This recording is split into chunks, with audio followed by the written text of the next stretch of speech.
Question है India में आज का, if a matrix A has a inverse B and C then which are the following is correct. B may not be equal to C, B should be equal to C, B and C should be unit matrix and option D जो है none of this अब 1 2 and 3। तो matrix A है, इसका inverse exist करता है, तो जब इस मैट्रिक्स को मैं इसके इनवर्स से मल्टीपल कर दूंगा तो हमारे पास जो रिजल्टेंट मैट्रिक्स है वो आ जाएगी यूनिट मैट्रिक्स।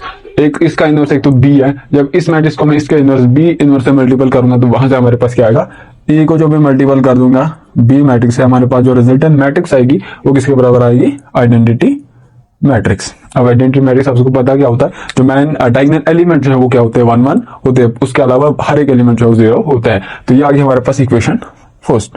तो दूसरे से क्या होगा, अब ए का इनवर्स बी भी है और सी भी है, जब इसको अब मैं जब सी मैट्रिक्स से मल्टीपल कर दूंगा तो फिर से हमारे पास जो मैट्रिक्स आएगी ए को जब मैं इसके इनवर्स से मल्टीपल कर दूंगा फिर से हमारे पास जो आंसर आएगा मैट्रिक्स आएगी वो आ जाएगी फिर से आइडेंटिटी मैट्रिक्स। ये आ गई हमारे पास इक्वेशन 2।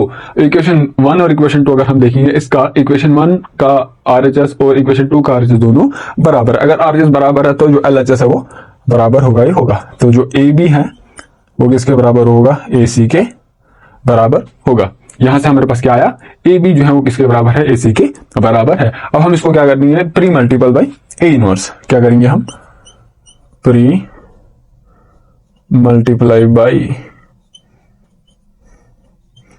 A inverse. प्री मतलब पहले, और एक होता है प्री मल्टीपल, दूसरा होता है पोस्ट मल्टीपल। तो प्री मल्टीपल हम जब यहां से करेंगे तो आ जाएगा A inverse multiple by A आ गया B is equal to A inverse A C. अब ए इनवर्स इंटू ए किसके बराबर आएगा, identity matrix. Identity matrix multiple by B matrix will be B matrix. यहां से आ गया आई, इन दो से आ गया identity matrix multiple by B matrix is equal to, यहां से भी आइडेंटिटी मैट्रिक्स आएगी A inverse multiple by A, आ गया identity matrix multiple by C. Identity matrix multiple by any matrix B, वो फिर से हमारे पास बी ही मैट्रिक्स आएगी।